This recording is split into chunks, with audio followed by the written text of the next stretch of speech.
آج ہم بات کریں گے ایک تھریش ہولڈ کی.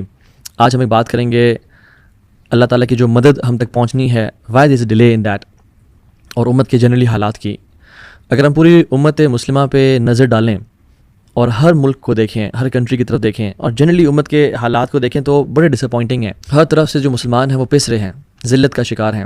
آپ اگر چائنا کی طرف دیکھ لیں تو وہاں پہ ویگر مسلمس کے ساتھ ایک ان کی ایتھنک کلینزنگ کی جا رہی ہے. آپ میانمار برما کی طرف دیکھ لیں تو وہاں پہ ایک جینوسائیڈ کیا جا رہا ہے روہنگیا مسلمس کے ساتھ. آپ یمن کی طرف جب آنکھیں اٹھاتے ہیں تو وہاں پہ ایک فیمن سٹرائک کیا ہوا ہے, جو کہ عورتیں اور بچے جن کے پاس کھانے کو نہیں ہے کچھ بھی. آپ سیریا کی طرف دیکھتے ہیں تو 10 سال سے اوپر کی ایک جنگ چل رہی ہے جہاں پہ ہمارے مسلمان بھائیوں اور بہنوں کا قتل کیا جا رہا ہے. آپ ٹرکی, موروکو, افغانستان دیکھتے ہیں تو وہاں پہ زلزلے آ رہے ہیں اور بہت زیادہ تباہی ہے. آپ پاکستان کی طرف دیکھتے ہیں تو وہاں پہ ایک انفلیشن ہٹ کیا ہوا ہے, ایون ورس دین شری لنکا, 37.9% سے بھی اوپر کہ پرائسز فیول کی, بریڈ کی, ہر چیز کی بہت آسمانوں تک پہنچ گئی ہیں. آپ انڈیا کی طرف دیکھتے ہیں تو وہاں پہ ایک جینوسائیڈ پلان کیا جا رہا ہے مسلمانوں کے خلاف. آپ جب سعودی عرب کی طرف دیکھتے ہیں, بلاد الحرمین شریفین, تو وہاں پہ علماء اور ایکٹیوسٹ کو جیلز میں بند کیا جا رہا ہے حق بات کرنے پہ. اور جب یہ سارا جینوسائیڈ ہو رہا تھا تو انہوں نے شکیرہ کو بلایا فار کانسرٹ, اور وہاں پہ ناچنا اور گانے کی محفلیں چل رہی ہیں. پورا جو عرب ورلڈ ہے وہ خاموش ہے اور ہاتھ پہ ہاتھ رکھے بیٹھی ہوئی ہے فلسطین کے معاملے کو لے کے. اور جو پیلسٹائن کی طرف اگر آپ دیکھیں تو وہاں پہ ایک لانگ ہسٹری آف آکوپیشن ہے اینڈ کرپشن ہے ٹو دا کور.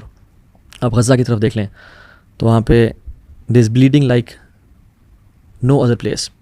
ایک جینوسائیڈ کیا جا رہا ہے جس میں بچوں کے جسم کے جو لوتھڑے ہیں اوڑ اوڑ کے گر رہے ہیں. مرڈر, میس مرڈر, اپارٹھائڈ, ہم جو بھی ٹرمز ہیں جو اس واقعے کے لیے یوز کریں وہ کم ہیں. آپ القدس کی طرف دیکھتے ہیں تو مسلمانوں کے نظروں کے سامنے اور انٹرنیشنل کمیونٹی کے سامنے اس کو کیپچر کیا جا رہا ہے, آکوپائی کیا جا رہا ہے. تو ڈس اپوائنٹنگ سچویشنز ہیں پوری امت کی, اور امت ایک ایسی لمٹ تک پہنچ چکی ہے کہ جب ہر کسی کی بس ہو گئی ہے. ذلت ہم پہ نافذ ہے اور ٹیسٹ ہے یہ ہمارا ایک. اور اسے بڑی ذلت کا مقام کیا ہوگا کہ 57+ اسلامی ممالک ایک پانی کی بوٹل نہیں پہنچا پا رہے وہاں پہ سردیاں آ رہی ہیں اور ایک کمبل نہیں پہنچا پا رہے وہاں پہ. اسرائیل کی پرمیشن کے بغیر رفح کو کھولا نہیں جاتا تاکہ ہیلپ اور ایڈ اندر پہنچائی جا سکے. اور وہ لوگ کہتے ہیں کہ تم ہمیں 200, 400, 800 ٹرک بھیجتے ہو, یہ ہمارے ساتھ مذاق ہے کیا؟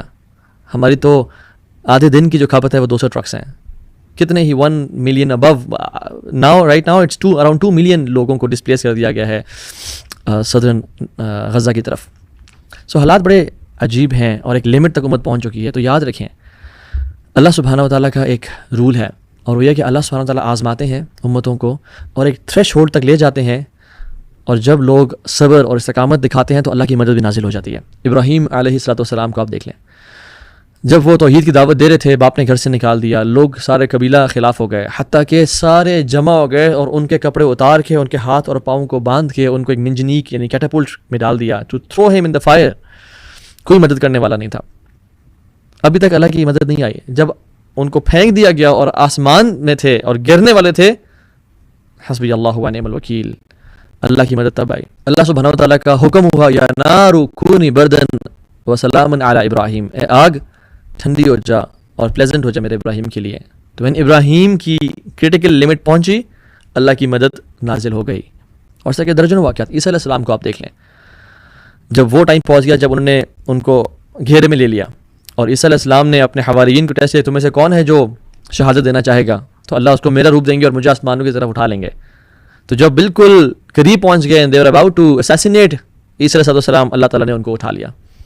نوح علیہ السلام کی ایگزامپل دیکھ لیں, 950 سال دعوت کا کام کرتے رہے, اور جو ہیومن انڈیورنس کی لمٹ تک پہنچ گئے تو اللہ سے دعا کی, اور پھر اللہ نے ان کو بچا لیا اور تمام کفار کو تباہ کر دیا پانی کے عذاب سے. رسول اللہ صلی اللہ علیہ وسلم کی ایگزامپل دیکھ لیں آپ کہ انہوں نے اپنی تمام ایفرٹس کر لیں.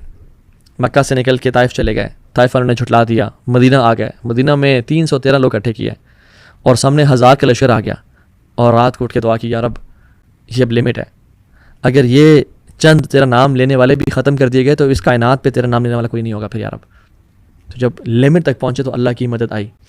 آپ موسیٰ علیہ السلام کو دیکھ لیں, جب موسیٰ سے قتل ہو گیا اور بڑے ہو گئے, اور پھر جب فیوجیٹو کی طرف بھاگے اور تھک ہار کے اب جان کی بھی لالے ہیں, بھوک اور پیاس ہے, کہاں جاؤں گا, کیا کروں گا, ربی انی لما انزلت الی من خیر فقیر, اللہ نے مدد بھیج دی.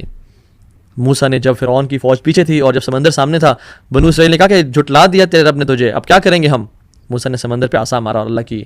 تو جب انبیاء اپنی لمٹ تک پہنچے اور امت اپنی لمٹ تک پہنچتی ہیں اور اب وہ انڈیورنس شو کرتی ہیں اور صبر اور پیشنس شو کرتی ہیں, اللہ کی مدد آتی ہے. قرآن کہتا ہے حتی یستیأس الرسل وظنوا انہم قد کذبوا جاءہم نصرنا فنجی من نشاء. اتنے حالات مشکل ہوئے انبیاء کے لیے اور رسولوں کے لیے کہ اس حد تک کہ انبیاء اور رسول ہوپلیس ہونے لگے. وظنوا انہم قد کذبوا, اور ان کو گمان ہونے لگا کہ ان لوگ سمجھیں کہ یہ جھوٹا تھا, یہ لائر تھا, اس نے ہم سے جھوٹ بولا, فراڈ کیا. جاءہم نصرنا, لمٹ جب پہنچی تو اللہ کی مدد آئی. اللہ ان نصر اللہ قریب, اللہ کی مدد قریب ہے. کن لوگوں کے؟ جو اپنی انڈیورنس کی لمٹ شو کرتے ہیں اور اللہ کے ساتھ بنا کے رکھتے ہیں. اللہ کی مدد آ جائے اور تباہ کر دیا ظالموں کو. تو جب ہم اس سٹیج پہ پہنچ چکے ہیں تو ہم کیا کریں؟ یاد رکھیں ہمیں اس لمٹ پہ پہنچ کے وہ کام کرنا ہے جو عمر بن خطاب رضی اللہ تعالیٰ عنہ نے سعد بن ابی وقاص کو کہا تھا. And he was the commander of Muslims and he was leading the battle of al Qadisiyyah against Persians. Umar bin Khattab نے اس ٹائم لیٹر لکھا, اور یاد رکھیں یہ بڑی پیوٹل, ایک بڑی سنگین قسم کا مرحلہ پہنچ گیا تھا مسلمانوں کا, اور مسلمز اپنی ایک سٹیج پہ تھے, لمٹ پہ تھے, تھریش ہولڈ پہ تھے کہ اگر یہ تباہ کر دیے جاتے, اگر یہ ہار جاتے تو یہ بہت بڑا لاس ہوتا ہے اسلام کے لیے, اور اسلام کبھی ایکسپینڈ نہ کر سکتا. تو عمر بن خطاب نے اپنے لیٹر میں سعد بن ابی وقاص کو کوئی زیادہ وار اسٹریٹجیز نہیں بتائیں, کوئی نہیں بتایا کہ تم نے پلان کیا کرنا ہے, تم نے اسٹریٹجم کیا اختیار کرنا ہے, یعنی تمہارا اسکیم کیا ہونی چاہیے, تمہاری اسٹریٹجی وارفیئر ٹیکنالوجی کیا نہ. عمر بن خطاب نے اپنے لیٹر میں لکھا, اور اس کا میں کچھ حصہ بتاتا ہوں آپ کو. He wrote کہ سعد, I order you and all the troops that are along with you, جو آپ کے ساتھ ہیں, to be obedient to Allah subhanahu wa ta'ala in all circumstances. اللہ کی اطاعت کرنا اور اللہ کا تقوی اختیار کرنا. As this, یعنی obedience to Allah subhanahu wa ta'ala is better than the weapons against the enemy and a strong plan in the war. اللہ اکبر, کہ تمہاری جو اللہ کی اطاعت ہے یہ زیادہ بہتر ہے جنگی لشکر اور ساز و سامان سے اور تمہاری اسٹریٹجی سے. And he said, I order you Sa'd and you soldiers who are with you to be more cautious and afraid of your own crimes and sins than your enemy. جس کا خوف اختیار کرنا ہے وہ تمہارے اپنے گناہ ہوں, تمہارے اپنے sins ہوں, rather than your enemy, as the crimes and the sins of the soldiers are far more dangerous to you than your enemy. کیونکہ تمہارے اپنے گناہ اور اپنے خطا یہ تمہارے لیے زیادہ ڈیٹریمنٹل ہے اور ڈینجرس ہے than your enemy. And then he said کہ مسلمانوں کو اللہ سبحانہ و تعالیٰ فتح اس لیے دیتے ہیں بیکاز تم لوگ گناہ نہیں کرتے اور وہ لوگ گناہ کرتے ہیں. یاد رکھو ایسا, جس دن ہم لوگ بھی گناہ کرنا شروع ہو گئے تو اللہ سبحانہ و تعالیٰ اس دن جو فتح ہوگی وہ آرٹلری اور آرسنل اور لوگوں کے اور نمبرز کی بیسس پہ ہوگی. اس دن پھر مسلمانوں کی نہیں ہوگی, اور جس کے زیادہ ویپنز ہوں گے, جس کے پاس زیادہ قوت ہوگی وہ جیتے گا. سبحان اللہ, یہاں پہ کتنا پروفاؤنڈ میسج دے رہے ہیں کہ we do not overpower them with our strength, rather we overpower them because of our good deeds and we leave sins. ہم گناہ نہیں کرتے اور وہ گناہ کرتے ہیں. جس دن ہم گناہ کرنے شروع ہو گئے, ان کی طرح ہو گئے, اس دن جو فتح ہے وہ اس کی ہوگی جو بیٹل فیلڈ میں زیادہ تکڑا ہوگا, جو محنت زیادہ کرے گا. اس دن اللہ کی نصرت پھر نہیں آئے گی. We will not gain victory against them. This is the message جو ہم سب کو آج پڑھنا ہے. یعنی ان شارٹ عمر ابن خطاب رضی اللہ تعالیٰ عنہ وہ سعد کو بتا رہے ہیں کہ we have reach the limit right now, ہم تھریش ہولڈ تک پہنچ چکے ہیں. Beware of doing anything that will delay the help of اللہ سبحانہ و تعالیٰ. آپ غزہ کے حالات دیکھ لیں.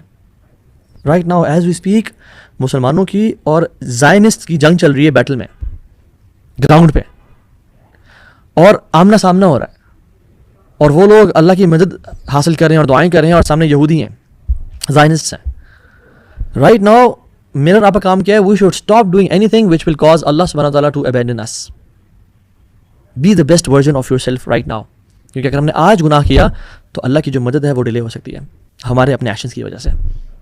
Be the best right now, show Allah سبحانہ تعالیٰ that we are his slaves, ہم اس تیرے غلام ہیں یا رب. واللہ آج اس کرٹیکل لمٹ پہ there is no sin that is minor today. Leave the life of sins. No حرام gaze, no browsing on the internet, no messaging اور کالنگ نان محرم, نو غیبہ, نو کرسنگ, قطع تعلقی نہیں کرنی اپنے رشتہ داروں کے ساتھ, نو سود, نو رشوت, نو جھوٹ. اللہ کو اپنی لائلٹی ہم نے شو کرنی ہے. واللہ اللہ سبحانہ تعالیٰ کی جو مدد ہے وہ قریب ہے. اللہ ان نصر اللہ قریب. اور میں بتاؤں آپ کو, اللہ کی جو مدد ہے نا وہ کانسٹنٹ ہے, یہاں ہے, اور ہم لوگ اس ٹائم یہاں پہ امت موجود ہے. اگر ہم نے نیکیاں کی اور گناہوں کو چھوڑا تو ہم قریب جائیں گے اللہ کی مدد کے, کیونکہ اللہ کی مدد جو ہے نا وہ کانسٹنٹ ہے, وہ یہاں پہ ہے. یہ ہمارے اوپر ہے کہ ہم کتنے جلدی اس کو رائپ کر لیتے ہیں, اس کو لے لیتے ہیں, یا کتنا ڈیلے کرتے ہیں. ہم لوگ یہاں پہ موجود ہیں اور اللہ کی مدد قریب ہے. اگر ہم نے گناہ کیے تو ہم مزید دور ہوتے جائیں گے اللہ کی مدد سے, اور اگر ہم نے نیکیاں کی تو مزید قریب ہو جائیں گے اللہ کی مدد سے, اور اللہ کی مدد ہم تک جلد پہنچ جائے گی. So it's upon us right now کہ ہم کیا کرتے ہیں, ہمارا کیا کردار ہے. اور یاد رکھیں, ڈونٹ الاؤ شیطان to play his oldest and deadliest move. اور وہ کیا ہے؟ وہ کہتا ہے کہ تمہاری اور میری انڈیویجول ایفرٹ سے, انڈیویجول چین سے کیا فائدہ ہوگا امت کو. لا الہ الا اللہ. سب سے پرانا اس کی چال ہے کہ تمہارے گناہ چھوڑنے سے کیا فرق پڑے گا امت کو. تمہارے حرام چھوڑنے سے, تمہارے حرام ریلیشن کو بریک کرنے سے, تمہارے ڈرگس چھوڑنے سے, سودی جاب چھوڑنے سے, تمہارے کرس ورڈز جو تم یوز کرتے ہو اس کو چھوڑنے سے کیا فرق پڑے گا امت کو. فرق پڑتا ہے, بہت بڑا فرق پڑتا ہے. کیونکہ یاد رکھیں اللہ کی مدد مومنوں کے لیے آتی ہیں. اور جس دن ہم مومن بن گئے, انتم الاعلون ان کنتم مومنین, تم غالب آؤ گے اگر تم مومن ہو. وَلَقَدْ سَبَقَتْ كَلِمَتُنَا لِعِبَادِنَا الْمُرْسَلِينَ إِنَّهُمْ لَهُمُ الْمَنْصُورُونَ وَإِنَّ جُنْدَنَا لَهُمُ الْغَالِبُونَ. ہم نے لکھ دیا تھا پہلے کہ ہمارے جو رسول ہیں نا وہ غالب ہوں گے, اور ہمارا جو لشکر ہے وہ غالب ہوگا. اللہ کا لشکر کون ہے؟ جو اللہ کے باغی نہیں ہے, جب پھسل جاتے ہیں تو توبہ استغفار کرتے ہیں, روتے ہیں, اللہ کے سامنے آنسو بہاتے ہیں, اللہ کے ساتھ لائلٹی شو کرتے ہیں, ان کی پرائیویسیز, ان کی تنہائیاں پاک ہوتی ہیں. وہ ایسا نہیں ہوتے کہ they are the friend of Allah in public and his enemy in private, اور ایسا نہیں ہوتے کہ they are the enemy of شیطان in public and his friend in private. ویسے نہیں ہوتے.